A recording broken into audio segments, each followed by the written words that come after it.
إن الحمد لله نحمده ونستعينه ونستغفره ونؤمن به ونتوكل عليه ونعوذ بالله من شرور أنفسنا ومن سيئات أعمالنا من يهده الله فلا مضل له ومن يضلل فلا هادي له وأشهد أن لا إله إلا الله وحده لا شريك له وأشهد أن محمدا عبده ورسوله اللهم صل على محمد وعلى آل محمد كما صليت على إبراهيم وعلى آل إبراهيم إنك حميد مجيد اللهم بارك على محمد وعلى آل محمد كما باركت على إبراهيم وعلى آل إبراهيم إنك حميد مجيد أعوذ بالله السميع العليم من الشيطان الرجيم بسم الله الرحمن الرحيم هو الذي أرسل رسوله بالهدى ودين الحق ليظهره على الدين كله وكفى بالله شهيدا محمد رسول الله والذين معه أشداء على الكفار رحماء بينهم تراهم ركعا سجدا يبتغون فضلا من الله ورضوانا سيماهم في وجوههم من أثر السجود ذلك مثلهم في التوراة ومثلهم في الإنجيل كزرع أخرج شطأه فآزره فاستغلظ فاستوى على سوقه يعجب الزراع ليغيظ بهم الكفار وعد الله الذين آمنوا وعملوا الصالحات منهم مغفرة وأجرا عظيما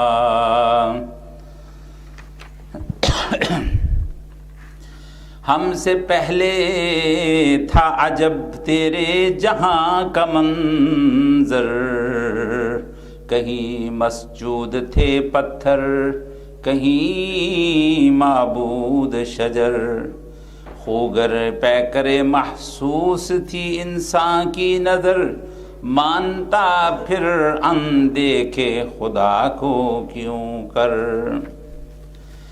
تیرے نام پہ تلوار اٹھائی ہم نے بات جو بگڑی تھی وہ بنائی ہم نے تھے ہم ہی ایک تیرے مار کا آراؤں میں خشکیوں میں کبھی لڑتے کبھی دریاؤں میں دی آذان کبھی یورپ کے کلیساؤں میں کبھی افریقہ کے تپتے ہوئے صحراؤں میں شاہ آنکھوں میں نہ جچتی تھی جہاں داروں کی کلمہ پڑھتے تھے ہم چھاؤں میں تلواروں کی میرے عزیز دوستوں اور بزرگوں اللہ سبحانہ و تعالی نے خاتم النبیین حضرت محمد الرسول اللہ صلی اللہ علیہ وسلم کو اسوہ حسنہ بنا کر بھیجا رول ماڈل لقد کان لکم فی رسول اللہ اسوۃ حسنہ کہ رسول اللہ صلی اللہ علیہ وسلم کی زندگی میں تمہارے لیے کامل نمونہ ہے ہمارا عقیدہ یہ ہے کہ نبی صلی اللہ علیہ وسلم کامل ترین انسان ہے ساری مخلوقات میں سے اللہ تعالیٰ نے جس ہستی کو بحیثیت انسان کامل بنایا وہ صرف ایک ذات ہے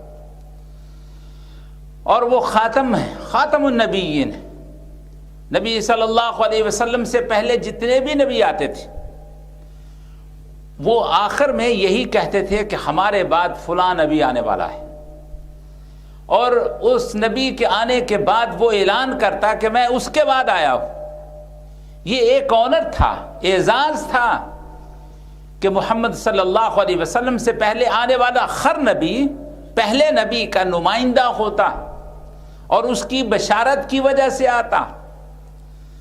لیکن حضور سرور دو عالم صلی اللہ علیہ وسلم کی آمد کے بعد اللہ تعالیٰ نے یہ نبوت کا دروازہ بالکل بند کر دیا۔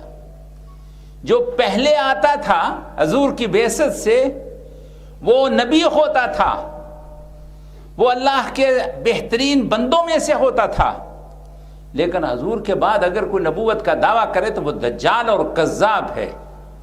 حضور نے فرمایا کہ میری امت میں میرے بعد 40 آدمی ایسے آئیں گے، اور وہ 40 آدمی کون ہوں گے؟ جو اپنے آپ کو کہیں گے کہ میں نبی ہوں، میں اللہ کا بھیجا ہوا بندہ ہوں۔ کلکم کذابون 30 دجالون، یہ 30 کے 30 آدمی، بعض روایتوں میں 40 ہے، بعض میں 30 کا ذکر ہے، 30 آدمی بڑے بڑے ہوں گے جو نبوت کا دعویٰ کریں گے، اور ہر آدمی یہ سمجھے گا کہ وہ خدا کا نبی ہے، لیکن اللہ کی لسٹ میں وہ آدمی کذاب ہوگا، دجال ہوگا۔ دجل فریب، مکر اور ایسے وہ حرکتیں کریں گے کہ جس سے لوگوں کو متاثر کر سکے۔ مثلا ایک جھوٹا نبی تھا، منصور کے زمانے میں پکڑا گیا، اس کو لایا گیا بادشاہ کے سامنے، کہا گیا کہ بھائی تو سنا ہے کہ نبوت کا دعویٰ کرتا ہے؟ کہنے لگا جی ہاں۔ اس نے کہا اچھا کوئی میریکل دکھاؤ، معجزہ دکھاؤ۔ وہ کہنے لگا جی کیا معجزہ دکھاؤں؟ اس نے کہا ایک تربوز بنا کے دکھاؤ، واٹر ملن، بڑا سا، اتنا سا۔ کہنے لگا جی مجھے بازار جانے کی اجازت دو۔ وہ کہنے لگا کہ نہیں نبی ہے تو یہی بنا کے دکھا، معجزہ دکھا۔ کہنے لگا دیکھو اللہ رب العالمین اتنی بڑی ہستی کا مالک ہے، اتنی قدرت کا مالک ہے، وہ بھی ایک تربوز کو بنانے میں 6 مہینے لگا دیتا ہے، تو مجھے تم آدھ گھنٹہ بھی نہیں دیتے۔ یعنی اس طرح کے وہ ٹرک اور اس طرح کی وہ ذہانت اور اس طرح کا وہ ذہن کو استعمال کر کے لوگوں کو پاگل اور بیوقوف بناتے تھے۔ حضور نے فرمایا کہ جو بھی نبوت کا دعویٰ کرے گا وہ کذاب اور دجال ہوگا۔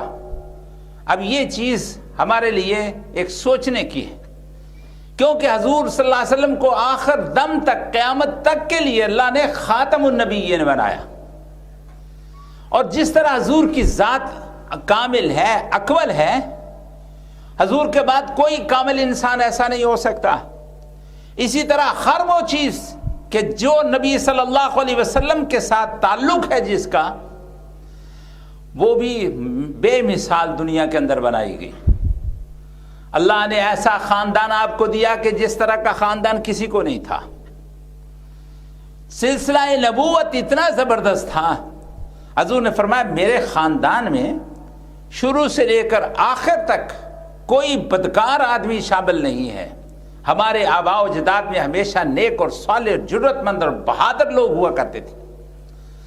سب سے بہترین جو سلسلہ ہے، جو چین ہے، فیملی ٹری ہے، وہ محمد صلی اللہ علیہ وسلم کا۔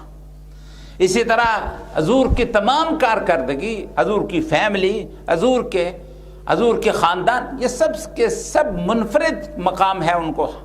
اسی طرح اللہ نے چاہا کہ اپنے نبی کے جو ساتھی بنے، جو اس کے رفیق بنے، وہ بھی پوری دنیا میں انوکھے اور ممتاز ہوں۔ کسی نبی کو اس طرح کے صحابہ نہیں ملے، کسی نبی کو اس طرح کے یاران غار نہیں ملے۔ حضرت عیسیٰ علیہ السلام خود، یہ جو آج کل بائبل ہے جس کو یہ یہودیوں عیسائیوں کا کلام اور یہ خدا کا کلام اس کو کہتے ہیں، مشترکہ ایک کتاب ہے ان کی، اس کے اندر بھی حضرت عیسیٰ علیہ السلام کا ذکر کیا کہ ان کے 30 ساتھی تھے، صرف 30 آدمی تھے، اور ان میں سے ایک آدمی نے گورنمنٹ سے 30 روپے لے کر حضرت عیسیٰ علیہ السلام کو پکڑوا دیا۔ موسیٰ علیہ السلام کو ساتھی ملے، لیکن پورا قرآن ان کا رولا دہائی ذکر کرتا ہے، کبھی بھی سکھ کا سانس انہوں نے اپنے نبی کو نہیں لینے دیا گا۔ اللہ تعالیٰ نے فرمایا اس طرح کے سوال کرتے تھے، اس طرح کے الٹ پلٹ ان کے ساتھ الجھتے تھے نبی کے ساتھ، کہ جو ان کی شایان شان نہیں تھا، اور یہ یہودی بھی اسی طرح محمد صلی اللہ علیہ وسلم کو تنگ کرنے کے لیے سوال کرتے ہیں. فرمایا لا تسألوا رسولکم کما سئل موسیٰ من قبل، کہ اس طرح کے سوال نہ کیا کرو جس طرح موسیٰ علیہ السلام سے کیے جاتے تھے اور ان کو اذیت اور تکلیف دی جاتی تھی. اللہ تعالیٰ نے فرمایا لا تکونوا کالذین آذوا موسیٰ فبرأہ اللہ مما قالوا وکان عند اللہ وجیہا، کہ تم اس طرح ایذا اپنے نبی کو مت دو جس طرح کہ موسیٰ کے ساتھی ان کو دیا کرتے تھے، ہر وقت وہ تکلیف میں رہے. اسی طرح حضرت نوح علیہ السلام کے ساتھ دیکھیے، بہت کم لوگ تھے ایمان لانے والے، اور ان میں اچھے لوگ بھی تھے، سچے لوگ بھی تھے اور منافق بھی تھے. اس طرح تو ہوتا تھا. لیکن اس طرح کی جماعت جس طرح محمد صلی اللہ علیہ وسلم کو اللہ تعالیٰ نے عطا فرمائی، اس طرح کی جماعت کسی بھی نبی کو نہیں ملی. اور ایک موقع ایسا آیا جب آپ نے بدر کا اعلان کیا کہ جنگ کرنی ہے، جنگ کے لیے جانا ہے. سارے لوگوں سے آپ نے مشورہ کیا، مشاورت کے ساتھ اس طرح کے بڑے بڑے کام حضور فرمایا کرتے تھے. تو ان سب سے پوچھا کہ بھئی آپ بتاؤ کہ ہمیں کیا کرنا چاہیے. دشمن ہمارے اوپر حملہ کرنے کے لیے نکل آیا ہے، اس کے پاس ساز و سامان ہے، گھوڑے ہیں، سواریاں ہیں، اونٹ ہیں، اسلحہ ہے، سب کچھ ہے، ہمارے پاس کچھ نہیں ہے. تو کس طریقے سے ہم ان کا مقابلہ کریں؟ کسی نے کوئی مشورہ دیا، کسی نے کوئی مشورہ دیا. اب لوگوں نے یہ فیل کیا کہ حضور کچھ اور چاہتے ہیں. تو حضرت ابو بکر صدیق رضی اللہ تعالیٰ عنہ کھڑے ہوئے اور کہا کہ اے اللہ کے پاک پیغمبر صلی اللہ علیہ وسلم، آپ جو ارشاد فرمائیں گے ہمیں منظور ہوگا. ہماری جان، ہمارا مال، ہماری عزت، سب کچھ آپ کے نام پہ قربان. حضور صلی اللہ علیہ وسلم نے فرمایا جزاک اللہ، تو نے خوش کر دیا، اور ابو بکر تم نے تو ہمیشہ ہی خوش کیا. تو ایسے محسوس ہوا کہ ابھی حضور کچھ اور چاہتے تھے، کیونکہ حضرت ابو بکر، حضرت عمر، عثمان، یہ سب کے سب مہاجر تھے، مکے سے آئے تھے نا. لیکن جو لوگ اصل میں گھر والے تھے، مدینے والے تھے، حضور چاہتے تھے کہ وہ بھی کچھ ہمیں بتائیں، وہ بھی کچھ اپنے اظہار کریں، اپنے جان نثاری کا وہ بھی کوئی ثبوت دیں. تو حضرت مقداد رضی اللہ تعالیٰ عنہ مہاجر تھے، کھڑے ہوئے، اور ایک روایت میں سعد بن عبادہ کا بھی ذکر تھا، وہ بھی کھڑے ہوئے. اور انہوں نے کیا خوب تقریر کی، تفسیر اور حدیث کی اور سیرت کی کتابوں کے اندر ان کی تقریر لفظ بلفظ. انہوں نے کہا اللہ کے پاک پیغمبر، آپ سے پہلے موسیٰ علیہ السلام کے ساتھ بھی ایسے ہوا، انہوں نے بھی اپنے ساتھیوں کے ساتھ مشورہ کیا تھا اور ان سے رائے چاہی تھی کہ ہم ان کے ساتھ لڑیں یا نہیں لڑیں. تو ان کے ساتھیوں نے کیا جواب دیا تھا؟ فَاذْهَبْ أَنْتَ وَرَبُّكَ فَقَاتِلَا إِنَّا هَاهُنَا قَاعِدُونَ. سارے بنی اسرائیلی کہنے لگے کہ اے موسیٰ، تو جاؤ اور تیرا رب جانے، دونوں جا کر لڑو اس قوم کے ساتھ، بڑے تکڑے ہو، بڑی طاقت ہے تمہارے اندر. جب تم فتح کر لو گے، ان کے ساتھ لڑائی کو فتح کر لو گے، تو ہم بھی آپ کے ساتھ آ جائیں گے اور وہاں پر جھنڈا ہم بھی لہرا دیں گے. تو ایک قوم تھی، نبی کی قوم، جنہوں نے اپنے نبی کو مشورہ دیا کہ وہ جائے اور اس کا رب جا کر لڑے. وہ تو تھے موسیٰ کے ساتھی. لیکن اے محمد صلی اللہ علیہ وسلم، آپ اور ہم، کوئی مقابلہ نہیں ہے موسیٰ اور ان کی قوم کے ساتھ. وہ کہتے تھے کہ تم جاؤ، اور ہم یہ کہتے ہیں کہ اللہ کے پاک پیغمبر آپ یہاں بیٹھیں، ہم جا کے لڑتے ہیں. وہ کہتے تھے کہ تم بڑے تکڑے ہو، ہم کہتے ہیں کہ تم بڑی عزت والے ہو.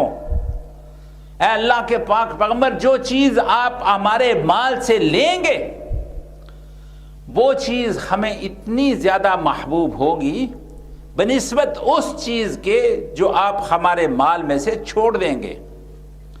وہ تو کہتے تھے کہ جاؤ اس قوم فلسطین والوں کے ساتھ لڑو، اور ہم یہ کہتے ہیں کہ آپ ہمیں حکم دیں ہم برق غمات تک جائیں، اور اگر آپ ہمیں دیں اب حکم دیں تو ہم دریاؤں کے اندر کود جائیں، ہم جلتی ہوئی آگ کے شعلوں کے اندر کود جائیں۔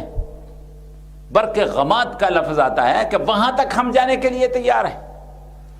حضرت مقداد کی یہ تقریر اتنی خوبصورت تقریر تھی کہ جس نے سارے لوگوں کے ایمان کی تجدید اور حرارت پیدا کر دی۔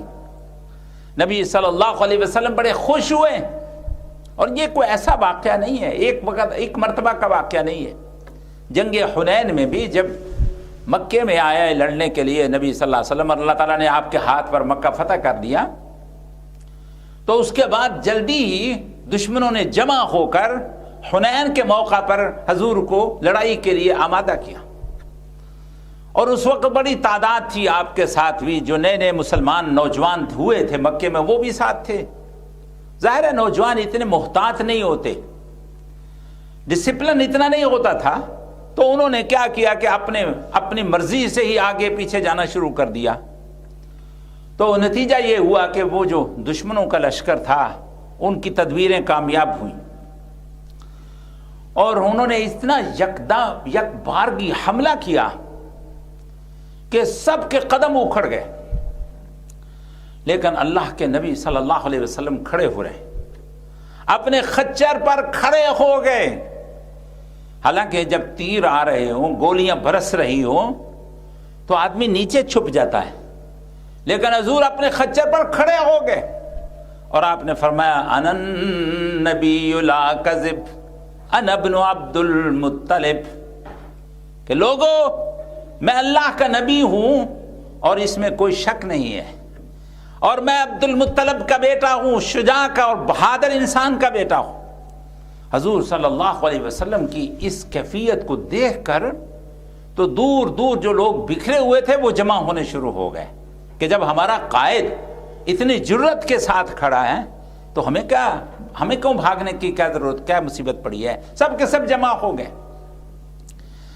اب جو بات میں بیان کرنا چاہتا ہوں، اور مولانا منیر قاسم صاحب تشریف لائے ہیں، میں ان کو بھی دعوت دینے والا ہوں، تو لوگ جب اکٹھا ہو گئے اور اتنی جگرے کے ساتھ لڑے کہ وہ بالکل جنگ کا پاسا پلٹ گیا، اور اللہ سبحانہ وتعالیٰ نے اس کا ذکر قرآن میں کیا۔ لَقَدْ نَصَرَكُمُ اللَّهُ فِي مَوَاطِنَ كَثِيرَةٍ وَيَوْمَ حُنَيْنٍ إِذْ أَعْجَبَتْكُمْ كَثْرَتُكُمْ فَلَمْ تُغْنِ عَنْكُمْ شَيْئًا وَضَاقَتْ عَلَيْكُمُ الْأَرْضُ بِمَا رَحُبَتْ ثُمَّ وَلَّيْتُمْ مُدْبِرِينَ ثُمَّ أَنزَلَ اللَّهُ سَكِينَتَهُ عَلَى رَسُولِهِ وَعَلَى الْمُؤْمِنِينَ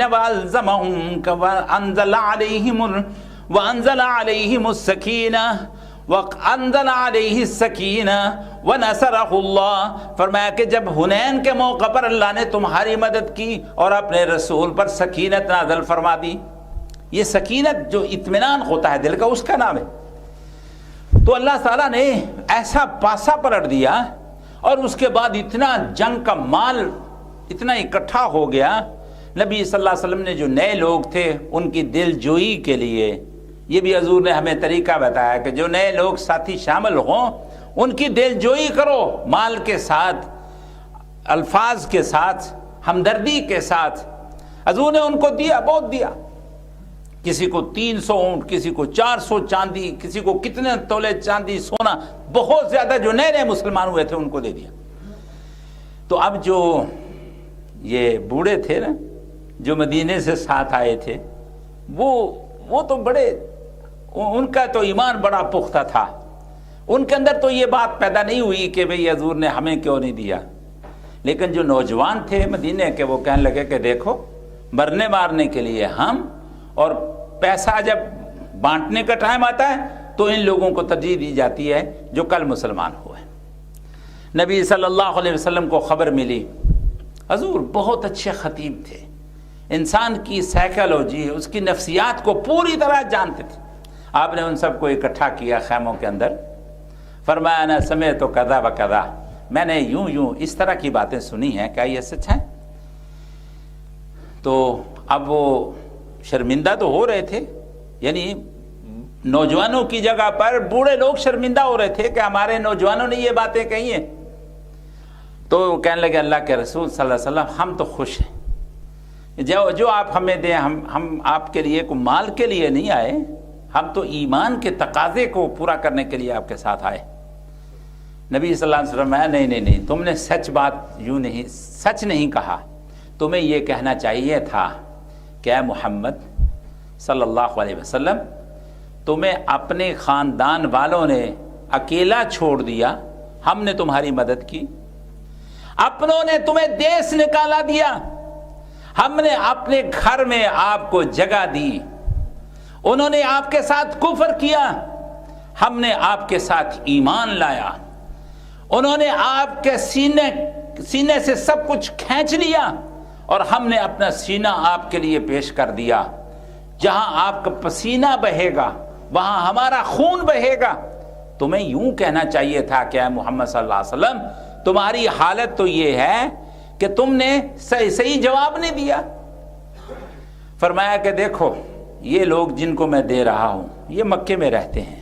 بے شک مکہ میرا جنم بھومی ہے، یہاں میں پیدا ہوا ہوں، لیکن سچی بات تو یہ ہے کہ میں تمہارے ساتھ جاؤں گا، مدینے میں رہوں گا، وہیں مروں گا. اب جو صحابہ نے اس طرح کی بات سنی اور اتنے جذباتی انداز میں یہ گفتگو ہوئی تو اب وہ لوگ رونے لگ گئے اور کہنے لگے کہ اے محمد صلی اللہ علیہ وسلم، آپ سب کچھ ان کو دے دیجئے اور ہمارے لیے صرف محمد ہی رہنے دیجئے. اس طرح کے جان نثار لوگ اللہ سبحانہ و تعالیٰ نے حضور صلی اللہ علیہ وسلم کو دیے. بہرحال اس بات پر انشاءاللہ آگے گفتگو ہوگی. حضرت مولانا منیر قاسم صاحب ہماری جماعت کے بڑے پرانے بزرگ، تو ہم ان کو نہیں کہہ سکتے کیونکہ وہ بزرگ کہلانا بھی نہیں چاہتے. بہرحال ہمارے لیے تو قابل احترام ہیں. وہ تشریف لائیں اور اپنے خوبصورت انداز میں صحابہ اکرام کی سیرت بیان کریں. حضرت مولانا منیر قاسم صاحب. الحمدللہ وحدہ والصلاة والسلام علی سید الرسل وخاتم الانبیاء. اللہم صل علی محمد وعلی آل محمد کما صلیت علی ابراہیم وعلی آل ابراہیم انک حمید مجید. اللہم بارک علی محمد وعلی آل محمد کما بارکت علی ابراہیم وعلی آل ابراہیم انک حمید مجید. اما بعد فاعوذ باللہ من الشیطان الرجیم. بسم اللہ الرحمن الرحیم. محمد رسول اللہ والذین معہ اشداء علی الکفار رحماء بینہم تراہم رکعا سجدا یبتغون فضلا من اللہ ورضوانا. صدق اللہ مولانا العظیم. یہ یار کچھ جان پا، بہت کمزور ہے بہت. دین یہ وہ شجر نہیں کہ جس نے پانی سے غذا پائی.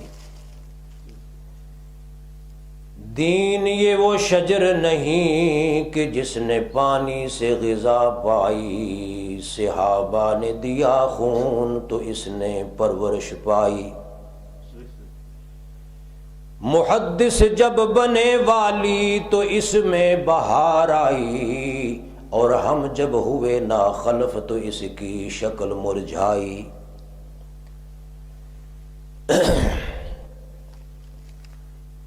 حضرات علماء کرام، اور میرے بزرگان محترم، السلام علیکم ورحمۃ اللہ وبرکاتہ۔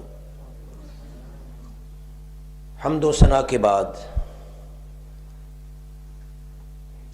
آج کے جلسہ کے عنوان کے انتخاب پر میں دین توحید کے مخلص رفیق حضرت مولانا پروفیسر حافظ عبدالعالی درانی صاحب کو مبارکباد پیش کرتا ہوں۔ اس کی وجہ یہ ہے کہ آج کل مجالس، کانفرنسز، جلسوں کے مضامین مختلف قسم کے وہ منتخب کیے جاتے ہیں، لیکن آج والا جو موضوع ہے اس کو بہت کم موضوع سخن بنایا جاتا ہے، جبکہ یہ دین کی بنیاد ہے۔ تو اللہ تعالی حافظ صاحب کو اس کا اجر عظیم عطا فرمائے، اور ہمیں اللہ توفیق عطا فرمائے کہ ہم اس مسئلہ پہ غور کریں، سمجھیں۔ عنوان ہے عظمت صحابہ کرام۔ وقت بہت مختصر ہے، نہ تو اس عنوان کو تھوڑے ٹائم میں بیان کیا جا سکتا ہے، لیکن حافظ صاحب کا بہت شارٹ نوٹس پر میں حاضر ہوا ہوں۔ جو باتیں اللہ کو منظور ہوگی، وما تشاءون الا ان یشاء اللہ رب العالمین، جو اللہ چاہتے ہیں وہی بات نکلتی ہے۔ تو دعا فرمائیے سب سے پہلے مجھے خود کو سمجھنے کی اللہ توفیق دے، پھر سمجھانے کی، اور پھر کتاب و سنت کی روشنی میں بات کرنے کی توفیق عطا فرمائے۔ میرے بہت ہی قابل احترام بھائیوں، صحابی کس کو کہتے ہیں؟ جو ایمان کی حالت میں رسول اکرم، رسول محتشم جناب محمد الرسول اللہ صلی اللہ علیہ وسلم کو دل کی گہرائیوں سے مان لیتا ہے، اللہ کی توحید، اللہ کے نبی پاک کی رسالت کو مان لیتا ہے، وہ صحابی ہے۔ اور اگر کوئی ایسا صحابی ہو جو آنکھوں سے نابینا ہے، وہ رسول اکرم صلی اللہ علیہ وسلم کو نہیں دیکھ سکتا، وہ ایمان والا ہے، تو اس کو اللہ کا رسول اپنی پیاری آنکھوں سے دیکھ لے تو وہ بھی صحابی ہے۔ صحابہ کا عنوان اتنا عظیم عنوان ہے جسے اللہ کے قرآن نے بڑا ہی کھول کھول کے بیان کیا، اور جب ہم حدیث پاک کا مطالعہ کرتے ہیں تو رسول اکرم جناب محمد الرسول اللہ، ہاں کہو نا صلی اللہ علیہ وسلم، درود پڑھا کرو حضور کا نام سن کے۔ حضور اکرم صلی اللہ علیہ وسلم نے اپنی پیاری زبان پاک سے صحابہ کرام کی عظمت خود بیان فرمائی۔ میرے قابل احترام بھائیوں، حضور اکرم صلی اللہ علیہ وسلم کا یہ ارشاد سنیے، دل و نگاہ میں جگہ دیجئے۔ ایک جگہ پہ حضور فرماتے ہیں، اللہ اللہ فی اصحابی، اے لوگو میری جماعت صحابہ کرام کی بارہ میں اللہ سے ڈر جاؤ، اللہ سے ڈر جاؤ۔ لا تتخذوہم غرضا من بعدی، میرے بعد میری جماعت، میرے صحابہ کرام کو نشانہ نہ بنانا۔ فمن احبہم فبحبی احبہم، ان سے وہی محبت کرے گا، میری محبت کی بنا پہ آپ صحابہ سے محبت کریں گے۔ ومن ابغضہم فببغضی ابغضہم، جو میرے سے بغض رکھے گا وہ میری جماعت صحابہ کرام سے بھی بغض رکھے گا۔ ایک مقام پہ سید ولد آدم جناب محمد الرسول اللہ صلی اللہ علیہ وسلم نے فرمایا کہ اے لوگو لا تسبوا اصحابی، میرے صحابہ کو گالی نہ دینا، برا نہ کہنا، ان کو میلی نگاہ سے نہ دیکھنا۔ کیوں؟ لو ان احدکم انفق مثل احد ذهبا ما بلغ مد احدهم ولا نصیفا. حضور اکرم صلی اللہ علیہ وسلم نے فرمایا کہ میرے پیاروں کو برا نہ کہنا. میرے صحابہ میں سے اگر کوئی ایک صحابی وہ ایک مد جنوں آپ مٹھ کہنے ہیں جو اللہ کی راستے میں خرچ کرے جو، اور تم احد پہاڑ جتنا سونا خرچ کر لو اللہ کی راہ میں، احد پہاڑ کے برابر خرچ کیا ہوا سونا میرے صحابی کی اس مد کے آدھا حصہ بھی نہیں پہنچ سکتا. تو میرے بہت پیارے بھائیوں، آپ نے غور فرمایا کہ حضور اکرم صلی اللہ علیہ وسلم اپنی پیاری زبان سے اپنی اس پیاری جماعت کی شان بیان فرما رہے ہیں، اور کہیں اللہ سبحانہ و تعالی اپنے پیارے پیغمبر کے صحابہ کو ان الفاظ میں مخاطب فرما رہے ہیں. اللہ فرماتے ہیں کنتم خیر امت. توجہ فرمائیے، آپ سے پوچھ کے چلتا ہوں، یہ قرآن کب نازل ہوا؟ حضور اکرم پہ نازل ہوا نا، اور اس وقت صحابہ کرام موجود تھے. تو سب سے پہلے اللہ کن کو مخاطب کر رہا ہے؟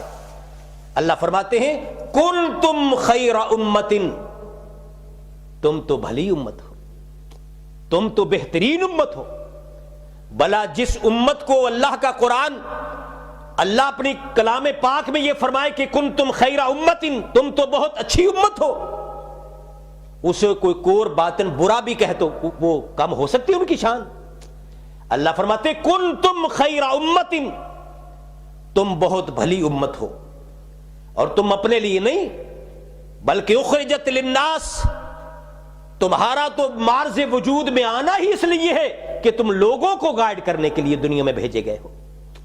اس آیت کریمہ کے سب سے پہلے مخاطب حضور اکرم صلی اللہ علیہ وسلم کے صحابہ کرام ہیں. تو میرے قابل احترام بھائیوں، قرآن پاک اگر آپ مطالعہ فرمائیں، اللہ فرماتے ہیں اللہ یخلق، اللہ نے یہ ساری کائنات کو پیدا کیا. پیدا فرمانے کے بعد وہ یختار، پھر اس میں سے کچھ چن لیتے ہیں. تو جتنی اللہ کی مخلوقات کی انواع و اقسام ہیں، پیدا فرمانے کے بعد ہر چیز سے میرے اللہ نے کسی نہ کسی چیز کو منتخب کیا ہے، چن لیا ہے. جیسے دنیا میں جتنے عبادت خانے ہیں، اللہ نے بیت اللہ شریف کو چنا ہے کہ نہیں؟ یہ علیحدہ بات ہے کہ آج میں انہیں اور کچھ نہیں کہتا، بے ایمان نہیں کہتا، سادے کہوں گا کہ ان کے ہاں بیت اللہ کی کوئی قدر و منزلت نہیں، اس لیے وہ اپنی سادگی کی بنا پہ اپنی کتابوں میں لکھ دیتے ہیں کہ سارے جہاں کے اقطاب کرتے ہیں کعبے کا طواف، سارے جہاں کے اقطاب کرتے ہیں کعبے کا طواف، اور کعبہ کرتا ہے طواف اے درے والا تیرا، اے پیر عبد القادر جیلانی رحمت اللہ علیہ. آپ کہہ دو رحمت اللہ علیہ، کیونکہ ہمارے وہ بہت بڑے موحد تھے، توحیدی آدمی تھے. کتنے توحیدی آدمی تھے؟ مثلا انہوں نے ایک جگہ پہ فرمایا پیر عبد القادر جیلانی رحمت اللہ علیہ نے کہ من اعتقد ان النبی صلی اللہ علیہ وسلم یعلم الغیب فہو کافر. کتنے موحد کہ اللہ کے سوا کسی اور کو عالم الغیب کہنے والا وہ کافر ہو جاتا ہے. میں نہیں کہہ رہا، پیر جیلانی فرما رہے ہیں. تو سادے بھائی کتابوں میں لکھ دیتے ہیں کہ سارے جہاں کے اقطاب کرتے ہیں کعبے کا طواف. یہ دنیا دی جتے پیر ہے نا، ایک کعبہ شریف دا طواف کر دے تے کعبہ اے خود طواف کردہ اے پیر جیلانی تیرا. اب یہ کتابیں چھپی ہوئی ہیں، تو میں کوئی تبصرہ نہیں کرتا، میں کہتا ہوں اللہ توفیق عطا فرمائے. اللہ کی جتنے معبد خانے دنیا میں آئے تو سب سے اللہ نے چن لیا خانہ کعبہ کو، بیت اللہ کو چن لیا اللہ نے. اور جتنی دنیا میں اللہ نے مسجدیں بنائیں، مسجدوں میں سے چن لیا جناب محمد الرسول اللہ صلی اللہ علیہ وسلم کی مسجد کو، مسجد نبوی کو. اور دنیا میں جتنے چشمے آئے اللہ نے زمزم کو چن لیا، عبادت خانوں سے خانہ کعبہ کو چن لیا، مسجدوں میں سے مسجد نبوی کو چن لیا، چشموں میں سے زمزم کے پانی کے چشمے کو چن لیا، پہاڑوں میں سے کوتور کو چن لیا میرے دوستو بزرگوں، اور پھر کتابوں میں سے قرآن پاک کو چن لیا، مہینوں میں سے رمضان شریف کے مہینے کو چن لیا، دنوں میں سے اللہ نے جمعۃ المبارک کے دن کو چن لیا، اور میرے پیارے بھائیوں انبیاء میں سے سید ولد آدم جناب محمد الرسول اللہ کو چن لیا، اور میرے پاک محمد الرسول اللہ کو چن لیا سارے نبیوں میں سے، اور سب انبیاء کی امتوں میں سے محمد الرسول اللہ کی امت کو چن لیا، اور محمد الرسول اللہ کی امت میں سے وہ حدیبیہ والے 1400 صحابہ کو اللہ نے چن لیا، اور 1400 صحابہ میں سے بدری 313 کو اللہ نے چن لیا، اور 313 میں سے اللہ نے عشرہ مبشرہ 10 کو چن لیا، اور 10 میں سے 4 خلفائے راشدین کو چن لیا، اور 4 میں سے میرے صدیق کو چن لیا۔ صدیق حافظ صاحب سورج کی نظر، سورج کی کرن دونوں پہ پڑھی، ابو جہل پہ بھی صدیق پہ بھی، سورج کی کرن دونوں پہ پڑھی، ابو جہل پہ بھی صدیق پہ بھی۔ خدا رے قسمت تو دیکھو، ایک پتھر ہے ایک ہیرا ہے۔ دین یہ وہ شجر نہیں کہ جس نے پانی سے غذا پائی، صحابہ نے دیا خون تو اس نے پرورش پائی، محدث جب بنے والی تو اس میں بہار آئی، ہم جب ہوئے ناخلف تو اس کی شکل مرجائی۔ وعلیکم السلام ورحمۃ اللہ۔ میرے قابل احترام بھائیوں، یاد رکھو ایک جگہ پہ خدا تعالی نے فرمایا کہ من کان عدو لجبریل، اے میرے پاک محمد الرسول اللہ، جو جبریل کا دشمن ہے، اے نبی وہ تو تیرا دشمن، وہ تو تیرا دشمن ہے۔ تو بات مختصر کرتا ہوں، کچھ اصول کی بات کرتا ہوں۔ یاد رکھو اگر اللہ اور جبریل کے درمیان سے، محمد اور اللہ کے درمیان سے جبریل امین کو نکالو تو دین پھر بھی نہیں پہنچے گا، اور اگر نبی اور امت کے درمیان میں سے صحابہ کرام کو نکالو تو اللہ کی قسم دین پھر بھی تمہارے پاس نہیں پہنچ سکے گا۔ اچھا، جس حدیث کا پہلا راوی صحابی رسول نہیں، یہ علماء تشریف فرما ہے، جس حدیث کا پہلا راوی صحابی رسول نہیں، آپ اس حدیث کو ماننے کے لیے تیار ہیں؟ علمی زبان میں اسے مرسل کہا جاتا ہے، ہم اس کو ماننے پر سوچ میں پڑ جاتے ہیں، صحابی کا واسطہ ہی نہیں، ہم کیسے مانیں یہ رسول اللہ نے فرمایا؟ تو میرے قابل احترام بھائیوں، یہ عنوان کے لیے بڑا لمبا ٹائم چاہیے، لیکن میں اشارہ کر کے آگے چلتا ہوں۔ مثلا حضرت آپ صاحب نے مجھے کچھ حکم فرمایا، صحابہ کرام کے بارے میں اللہ نے کیا فرمایا؟ فرمایا کہ صحابہ کرام کون ہیں؟ قرآن پاک کہتا ہے کہ ان الذین یغضون اصواتهم عند رسول اللہ، ان الذین یغضون اصواتهم عند رسول اللہ اولئک الذین امتحن اللہ قلوبهم للتقوی لہم مغفرۃ واجر عظیم۔ قرآن پاک سے بڑھ کر کوئی دلیل نہیں ہو سکتی میرے قابل احترام بھائیوں۔ صحابہ کا مسئلہ سمجھنے کے لیے اللہ کا قرآن سمجھیے۔ اللہ فرماتے کہ میرے صحابہ تو وہ ہے محمد عربی کے مکتبہ مصطفی کے تلامذہ، محمد کی جماعت صلی اللہ علیہ وسلم۔ میرے دوستو آپ کو پتہ ہے بٹیر باز کے یار بھی بٹیر باز ہوتے ہیں، چوروں کے یار بھی حافظ صاحب چور ہوتے ہیں، ٹھگوں کے یار بھی ٹھگ ہوتے ہیں، کبوتر بازوں کے یار بھی کبوتر باز ہوتے ہیں، ککڑ لڑانے والوں کے یار ککڑ لڑانے والے ہوتے ہیں، بٹیرے لڑانے والوں کے یار بھی بٹیرے والے ہوتے ہیں، شرابیوں کے یار بھی شرابی ہوتے ہیں، بدماشوں کے یار بھی بدماش ہوتے ہیں۔ میں کہا کرتا ہوں جس طرح میرا اللہ کا نبی اور محمد عربی پاک ہے، میرا نبی معصوم ہے، اسی طرح محمد کی جماعت بھی اللہ نے محفوظ بنائی ہے۔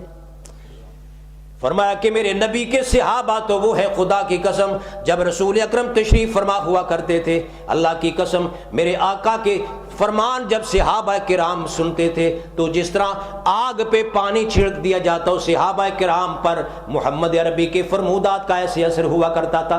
اسی لیے اللہ فرماتے ہیں میرے پاک نبی کے صحابہ وہ ہیں، ان الذین یغضون اصواتهم عند رسول اللہ، میرے نبی کی آواز کے پاس صحابہ اپنی آوازوں کو پست کر لیا کرتے تھے، اور یہ مضمون چلتا چلتا اللہ سبحانہ و تعالی نے فرمایا یہ صحابہ وہ ہیں، ان الذین یغضون اصواتهم عند رسول اللہ اولئک الذین امتحن اللہ قلوبهم للتقوی، اللہ نے ان کے ہاتھوں کا، پاؤں کا، سر کا، آنکھوں کا ذکر نہیں کیا، فرمایا کہ اللہ نے ان کے دلوں کا امتحان لیا، اللہ نے ان کا دلوں کا امتحان لے کے کیا فرمایا، لہم مغفرۃ واجر عظیم، بخشش ہی بخشش اللہ نے رکھی۔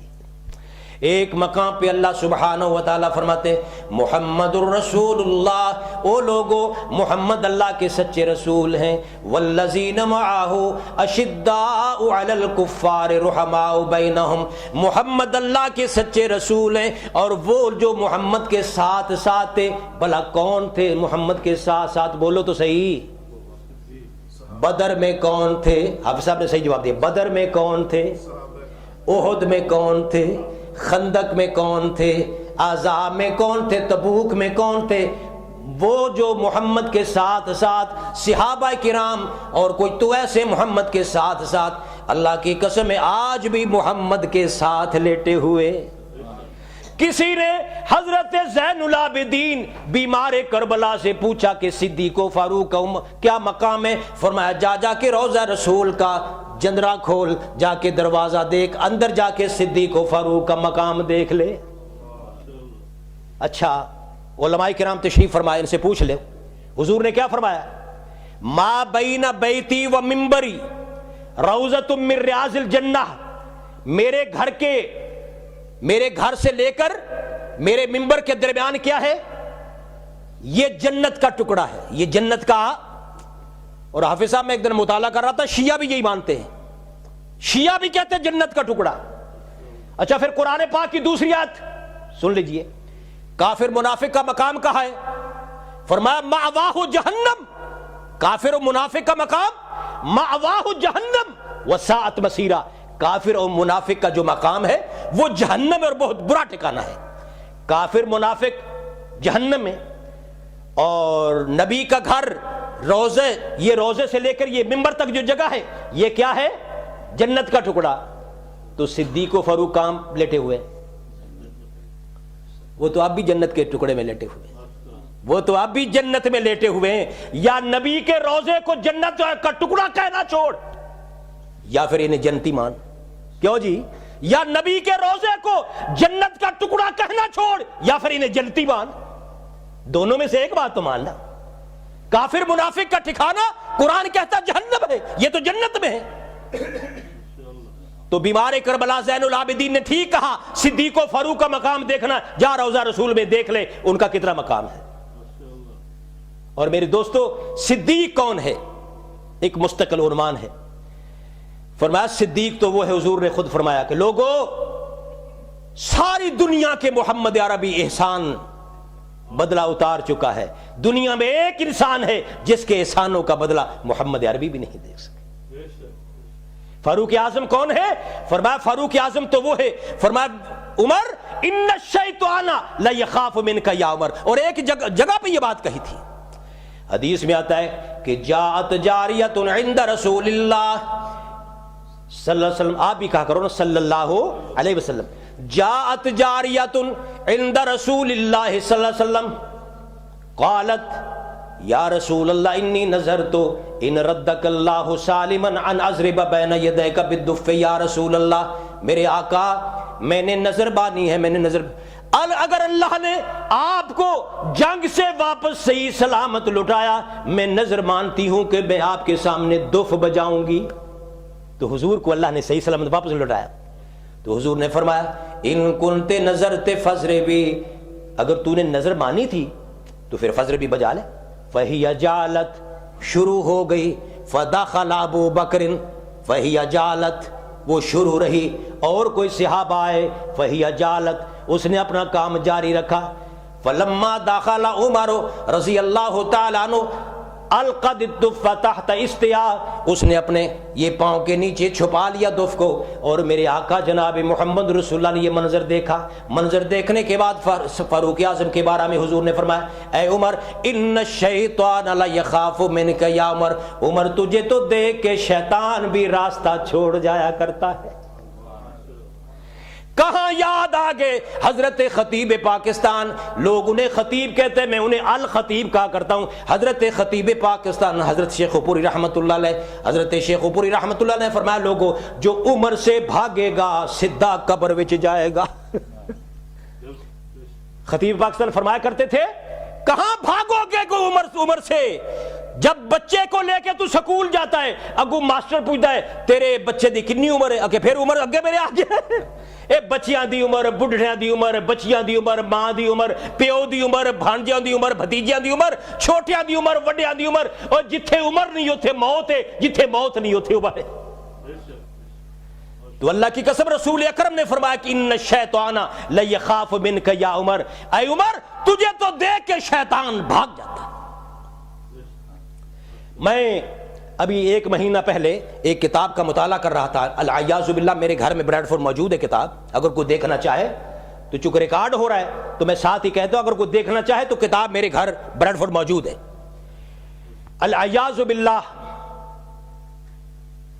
اس میں کتنی بری لغو بات ہے حافظ صاحب، اس میں یہ بکواس ہے کہ اللہ نے شیطان سے پوچھا کہ اے شیطان تجھے میں نے بنایا، مجھے یہ بتا تیرے سے بڑے بھی کوئی شیطان ہے؟ اور یہ اس بندے کی کتاب ہے جس کے بارے میں وہ خمینی کہا کرتا تھا میں لا شیعہ ولا سنیہ، میں قائل نہیں ہوں شیعہ سنی کا، البتہ میں تم اتنی بات کہتا ہوں کہ تم ملا باقر مجلسی کی کتابوں کا مطالعہ کیا کرو ڈھنگ کے ساتھ، میں نہیں کچھ کہتا صحابہ کو، تم مطالعہ کیا کرو، تو ہم کرتے ہیں۔ اس میں کیا لکھا ہوا ہے؟ اللہ نے کہا اے شیطان تجھے میں نے بنایا، تیرے سے بڑا بھی شیطان کوئی ہے؟ تو شیطان نے اللہ کو کہا میرے سے بڑے شیطان مدینہ میں محمد کی قبر میں ابو بکر عمر دونوں لیٹے ہوئے، میرے سے بڑے شیطان، العیاذ باللہ۔ ایک تو وقت نہیں، ورنہ ایک صحابی پر بات ذرا تفصیلی ہو سکتی۔ تو یہ قوم دنیا میں آئی تاکہ دنیا سے اسلام کا، ذہنوں سے اسلام کا، قرآن کا نقشہ مٹا دیا جائے۔ اور میرے دوستو جو قرآن پاک کے بارے میں کہیں 12 لوگ اس پہ سائن کرے کہ یہ قرآن ہی شراب خور خلفاء کا جمع کیا ہوا ہے، تو اب صحابہ کرام کی بات تو بعد میں آتی ہے۔ میرے پاس وہ بھی کتاب ہے، اس کتاب کا نام ہے فصل الخطاب، فصل الخطاب فی تحریف کتاب رب الارباب، بریڈ فورڈ میرے گھر میں موجود ہے، حسین نوری کی، آ کے پڑھ لو، لکھا ہوا کہ قرآن ہی غلط ہے، یہ محرف قرآن کتاب ہے۔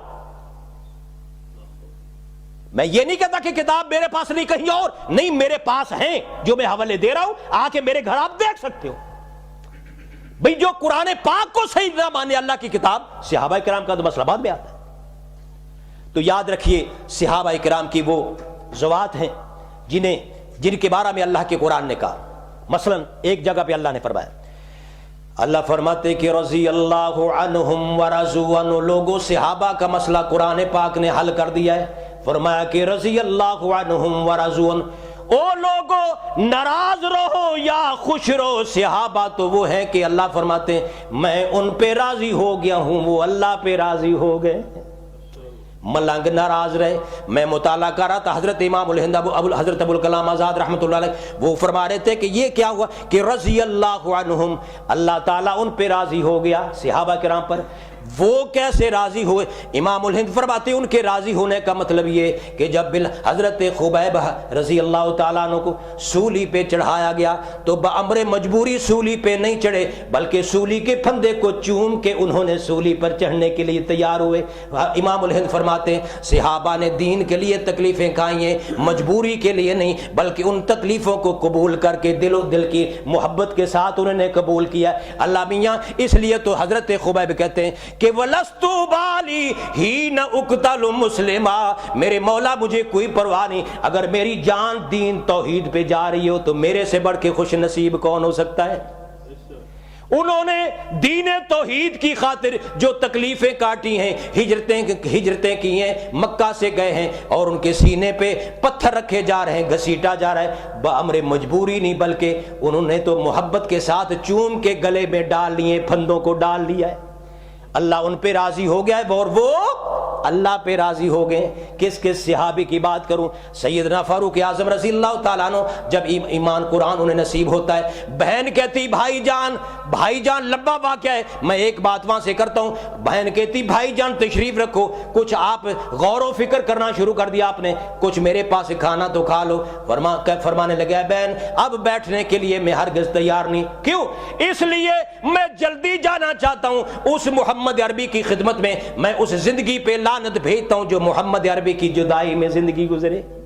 محمد کے دی میں قدم رکھ چکا ہوں، میں جہنم کو جنت بنانے چلا ہوں۔ اللہ اکبر۔